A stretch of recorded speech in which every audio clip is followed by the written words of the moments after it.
128 का application in continuation with 129. 128 is a psalm which comes under Song of Ascents, and you can quote the first verse as the first application. First verse as first application.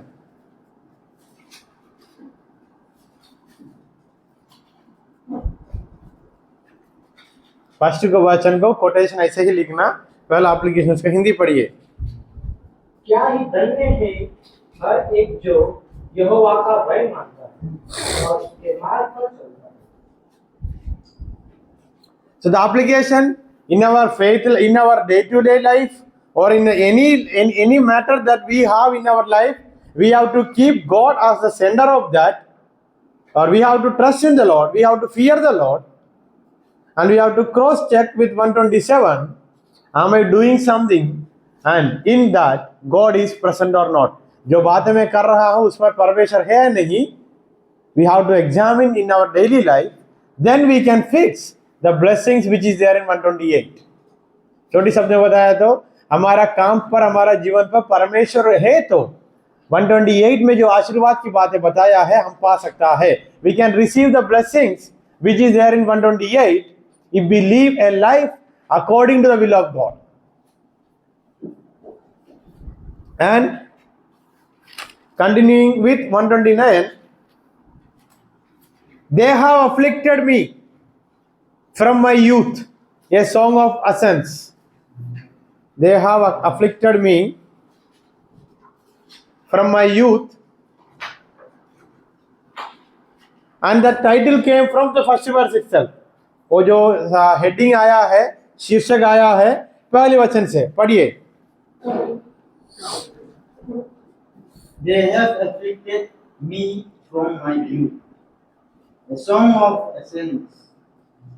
This is a song of ascent. This psalm comes under song of ascent, and this is a community lament or communal lament and a thanksgiving psalm. So psalm number 129, it is a community lament, communal lament, समाज का विलाप, साथ ही साथ धन्यवाद की बात गीत भी है। It is a psalm of thanksgiving also.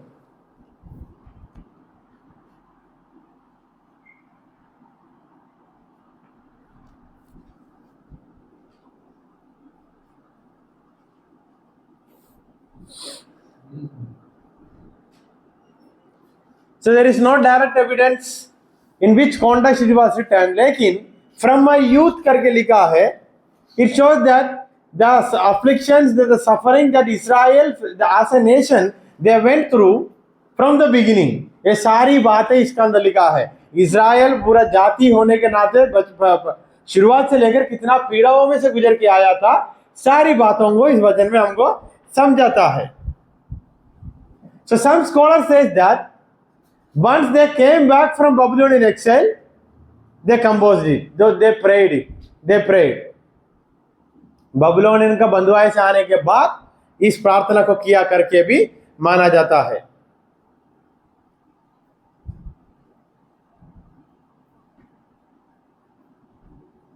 And some says that pre-exile, मतलब बंधुआई में जाने से पहले।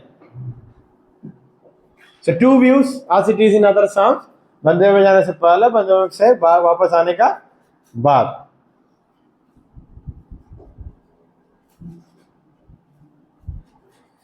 Verses 1 to 4, communal reflection on the afflictions and God's deliverance. और verse 1 to 4, a prayer of thanksgiving. Shortcut में लिखिए, अच्छा है, prayer of thanksgiving 1 to 4.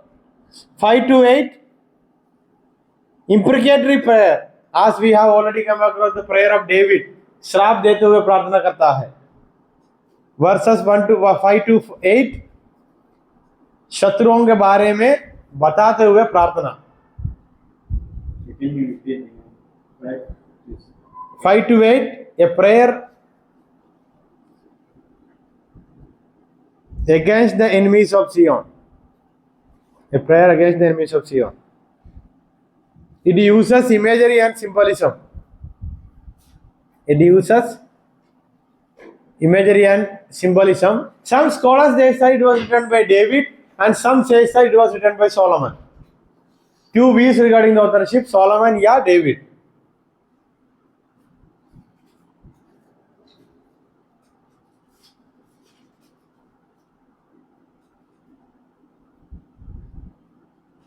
Theological theme, sermon title number 1: The perseverance of God's people.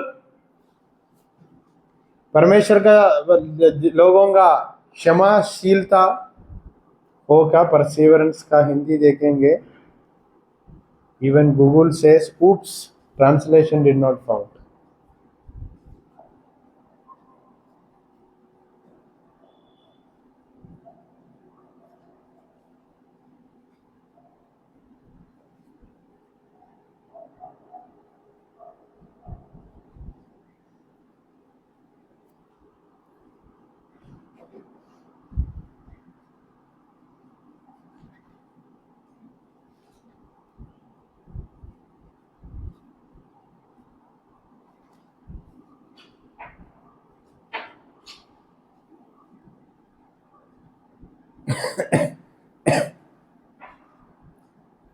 दृढ़ता, तप, आग्रह, अडलता, जिद. जिद का मतलब क्या है? Dheeraj. Divine justice and deliverance, point number 2. Divine deliverance and justice, point number 2, वचन 4. परमेश्वर का न्याय और डिलीवरेंस का हिंदी में फिर भूल गया. छुटकारा. The fate of the wicked, अधर्मी व्यक्ति के जीवन में क्या होगा उसके बारे में लिखा है. Zion as the centre of God's presence, परमेश्वर का उपस्थिति के बारे में समझाने के लिए जियोन करके नाम उपयोग किया है.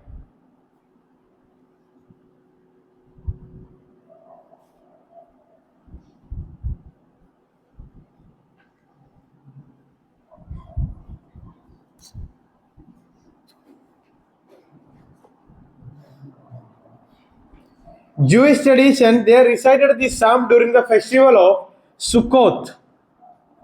Sukkot.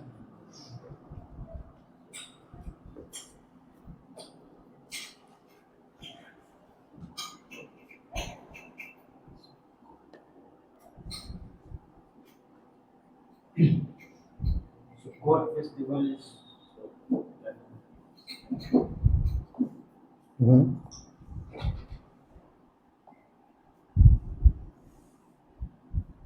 Leviticus chapter 23, Sukkot festival. Feast of tabernacle करके इसको माना जाता है. वो क्या बोलते हैं?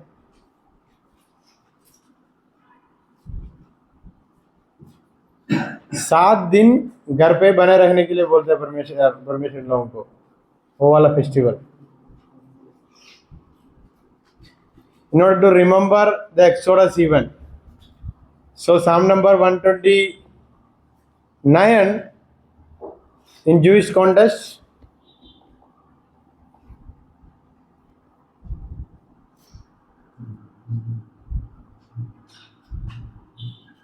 They used to recite this psalm during the time of festival Sukkot.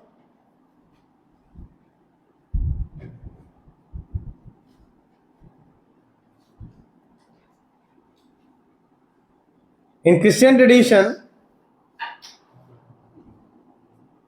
we use this psalm or we interpret this psalm by considering suffering of Christ and the church.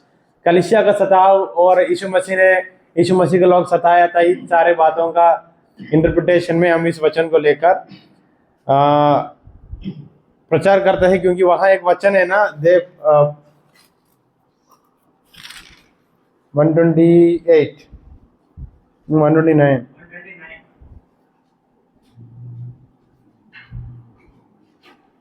वचन 3 लेके देखना.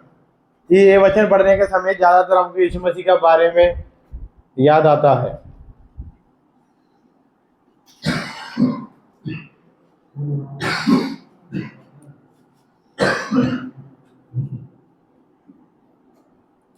So the message for the application for the psalm is afflictions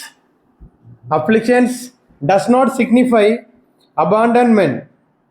हमारे जीवन में जो मुसीबत आएगा वो हमको छोड़ दिया करके नहीं, लेकिन through this affliction God is making us a great vessel. ये सदाव से परमेश्वर हमको एक अच्छा बर्तन बना रहा है. Afflictions are not, it is here. Afflictions does not signify abandonment, but it can become a means of experiencing God's sustaining grace. और through this, God is molding us into a good vessel. हमारे जीवन में मुसीबतें हमको गिराने के लिए नहीं है, परमेश्वर हमको और दृढ़ करने के लिए इसको उपयोग कर रहा है.